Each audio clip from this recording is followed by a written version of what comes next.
Hello বন্ধুরা, তোমরা সবাই কেমন আছো? আশা করি ভালো আছো। আমি কল্পনা। আজকে কি রান্না করলাম, কি খেলাম সেটাই তোমাদের সাথে শেয়ার করছি। তোমরাও কি খেলে, কি রান্না করলে অবশ্যই জানাবে আমাকে কমেন্টে। আর আমার ভিডিও যদি ভালো লাগে লাইক কমেন্ট শেয়ার করে পাশে থাকবে।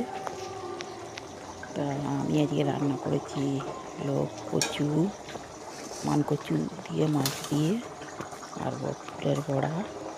ওইদিকে দেখো ডিম সিদ্ধ বসিয়ে দিয়েছি মেয়ের জন্যে। মেয়ে যাবে, কলেজ যাবে খেয়ে। আর কুচো চিংড়ি দিয়ে লাউ।